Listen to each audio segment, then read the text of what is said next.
তৌহিদকে স্কুলে সবাই খুব ভালোবাসত, কারণ দেখতে যেমন পশা আর চেহারাটাও মাশাল্লাহ কিউট। কিন্তু তৌহিদের পছন্দ ছিল তার প্রিয় বন্ধু রোকনকে। তার গায়ের রং একেবারে কুচকুচে কালো আর দেখতেও রোগাটে, কিন্তু তৌহিদের কাছে তার সবচেয়ে প্রিয় বন্ধু এই রোগাটে কালো রোকন। একদিন তার এই রোগাটে বন্ধুকে বাসায় নিয়ে আসায় তার মা তার উপর খুব বিরক্ত হন। বাসায় এসে তৌহিদের মাকে বলে, আসসালামু আলাইকুম আন্টি, কেমন আছেন? তৌহিদের মা এই প্রশ্নের কোনো উত্তর না দিয়ে নিজের ছেলেকে ভেতরের ঘরে ডাকে। তৌহিদকে তিনি ভিতরের ঘরে এনে বললেন, তোমাকে এমন ছেলেদের সাথে মিশতে না করেছি। ওর চেহারা দেখেছ কেমন কুচকুচে কালো আর দেখতে মাদক সেবীদের মতো দেখা যায়। এমন ছেলেদের সাথে মিশছ দেখেই তো আজকাল পরীক্ষায় এত খারাপ রেজাল্ট করেছ। এভাবে চলতে থাকলে একদিন দেখবে ফেল করে বসে আছো। তৌহিদ তার মাকে বোঝানোর চেষ্টা করল, রোকন অনেক ভালো একটা ছেলে, আমি পরীক্ষায় খারাপ রেজাল্ট করেছি, এটা কিভাবে ওর দোষ হতে পারে? আর তুমি হয়তো জানো না, ও আমাদের স্কুলের সবচেয়ে মেধাবী একজন ছাত্র। আমার মনে হয় কাউকে ভালো মতো না চিনে তোমার তার সম্পর্কে এরকম মন্তব্য করা ঠিক নয়। এই শুনে তৌহিদের মা বললেন, আমার সাথে এসব চাপাবাজি করতে এসো না। স্কুলের মেধাবী ছাত্রদের একজন হওয়া তো দূরে থাক, ওকে দেখে তো মনে হচ্ছে লেখাপড়া করে না। আমার বাড়িতে আমি যেন আর কোনোদিন এরকম বদলা কামলা ছেলেদের না দেখি, এবং খবরদার তুমি বাইরেও এরকম বাজে ছেলেদের সাথে মিশতে যাবে না। এই বলে তৌহিদের মা চলে গেলেন।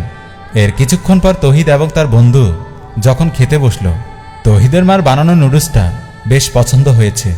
এজন্যই খাওয়া শেষে সে আরেকবার নুডলস চেয়ে নেয়। রোকন যেভাবে নুডলস খাচ্ছিল তা দেখেই প্রভেদ বোঝা যায় তার বন্ধুর পেটে আজ অনেক খিদে রয়েছে। এজন্য সে কড়াইয়ে থাকা পুরো নুডলসটা রোকনকে দিয়ে দেয়। এতে রোকন খুব একটা আপত্তি করে না, কারণ সেদিন সে খুব ক্ষুধার্ত ছিল। তবে কড়াইয়ে থাকা নুডলসটুকু রোকনের প্লেটে দেওয়া মাত্রই তৌহিদের মা সেখানে ছুটে আসে। তিনি এসে চিল্লাচিল্লি করে বলেন, এই ছেলে, তোমার মা বাবা কি তোমাকে বাসায় খাবার দেয় না? এতগুলো নুডলস খেলে তাও কি তোমার পেট ভরে না? আমার জন্য যে শেষটুকু রেখেছিলাম সেটাও তোমার খেয়ে নিতে হলো। এই শুনে তৌহিদ বলল, কড়াইয়ে থাকা বাকি নুডলসটুকু আমি ওকে দিয়েছি, আমি বুঝতে পারিনি ওটা তোমাদের জন্য রেখেছিলে, তুমি নিজের জন্য আরেকবার বানিয়ে নাও।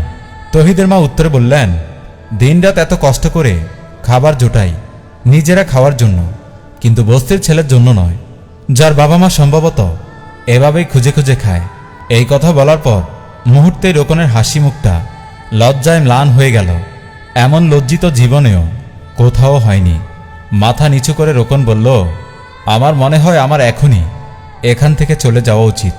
আমি আমার বাবাকে কল দিয়ে বলেছি যেন তিনি এসে আমাকে এখান থেকে নিয়ে যায়। তৌহিদের নিজের মায়ের এমন ব্যবহারে রোকনের সামনে খুব লজ্জিত হলো। রোকন বলল, তৌহিদ, আমি কি তোর ঘরে গিয়ে বাবা আসা পর্যন্ত অপেক্ষা করতে পারি? তৌহিদ বলল, অবশ্যই পারিস। আমি বুঝতে পারছি তোর এখানে থাকতে একটু বিব্রত লাগছে, তুই আমার রুমে যা, আমি একটু পরে আসছি। রোকন তৌহিদের ঘরে গিয়ে এক অজানা কারণে তার ওয়ার্ড্রপটা খুলেছিল, আর ঠিক সেই মুহূর্তে তৌহিদের মা সেই ঘরে গিয়ে বলল, এই ছেলে, যেখানে আছিস সেখানেই দাঁড়া, এবার তোকে হাতে নাতে ধরেছি, আমার ছেলের কোন জিনিসটা চুরি করতে এসেছিস সত্যি করে বল। রোকন বলল, আন্টি, বিশ্বাস করুন, আপনি যেমনটা ভাবছেন তেমন কিছুই আমি করতে আসিনি। তৌহিদের মা বলল, আর একটাও বাড়তি কথা বলবি তো একদম পুলিশকে খবর দেব। নেহাত আমার ছেলের বন্ধু বলে তোকে আজ ছেড়ে দিচ্ছি, এই মুহূর্তেই বাড়ি থেকে বেরিয়ে যা। আর কোনোদিন যদি আমার ছেলের সাথে মিশতে দেখি তবে তোর খবর আছে। এসব শুনে লজ্জায় রোকন মাথা তুলেও দাঁড়াতে পারছিল না। সে মাথা নিচু করে অপমানিত হয়ে বন্ধুর বাড়ি থেকে বেরিয়ে যায়। এরই মাঝে তৌহিদ তার মায়ের কাছ থেকে পুরো ঘটনা জেনে নেয়। বাড়ির সামনে রাস্তাটায় রোকন তার বাবার জন্য অপেক্ষা করছিল। তৌহিদ তার মা সমেত ছুটে এসে রোকনকে জিজ্ঞেস করে, বন্ধু, আমাকে বল, আমি কোনো মতেই তো বিশ্বাস করতে পারছি না। আমি তো জানি তুই কেমন, কিন্তু আমি বুঝতে পারছি না তুই কেনই বা আমার ওয়ার্ড্রপটা খুললি। দয়া করে আমাকে সত্যিটা বল। আমি চাই না আমার মা আমার প্রিয় বন্ধুকে চোরের অপবাদ দিক। আমাদের প্রকৃত সত্যটা জানা খুব জরুরি।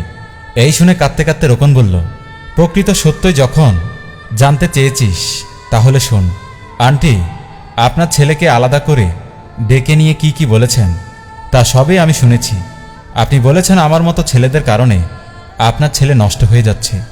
আপনি বলেছেন আমি সম্ভবত স্কুলেও পড়ি না, কিন্তু এই দেখুন আমার রেজাল্ট কার্ড, প্রতিটা সাবজেক্টে আমি A+ পেয়েছি। আর স্কুলে যাওয়া নিয়ে বলেছেন, গত বছর আমি সর্বোচ্চ উপস্থিতির জন্য পুরস্কৃত হয়েছি স্কুলে। আমি তৌহিদকেও কত বলেছি আমার সাথে এসে একটু গ্রুপ স্টাডি করতে, যাতে করে ওর পরীক্ষার রেজাল্টটা ভালো হয়, কিন্তু ও আমার কথাই শুনেনি। আন্টি, আপনি এও বলেছেন আমার বাবা মা সম্ভবত আমাকে খাওয়ায় না, খাওয়াতে পারে না, কিন্তু আপনি কি জানেন আমার বাবাকে? আমার বাবা হচ্ছে AP গ্রুপ অফ কোম্পানিজ এর মালিক জনাব মোস্তাক আহমেদ। এ কথা শোনার পরেই রোকনের মার চোখ ছানাবড়া হয়ে যায়। তিনি চোখ বড় করে বলেন, AP গ্রুপ অফ কোম্পানিজ এর মালিক তোমার বাবা, অর্থাৎ যেখানে তৌহিদের বাবা চাকরি করে? রোকন মাথা নেড়ে বলেন, জি, আমার হাজব্যান্ড অর্থাৎ তৌহিদের বাবা তোমার বাবার কোম্পানির একজন কর্মচারী।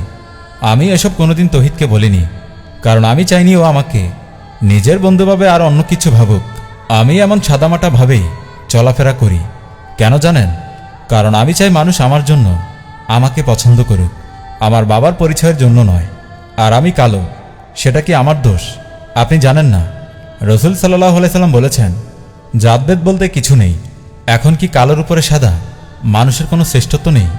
আপনি জানেন না আল্লাহ পৃথিবীর মানুষকে সেভাবে সৃষ্টি করেছেন যেভাবে সে সবচেয়ে সুন্দর।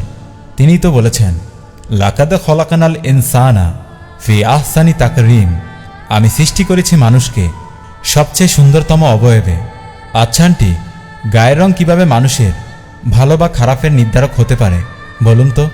এই পর্যন্ত কথা হতেই রাস্তার ওপাশ থেকে রোকনের বাবা নিজের দামি BMW গাড়িতে হর্ন দিয়ে রোকনকে ডাকলেন। রোকনের বাবার গাড়িটা এতই দামি ছিল যে সেটা দেখতে ওর আশপাশ থেকে মানুষ ভিড় করতে শুরু করলো।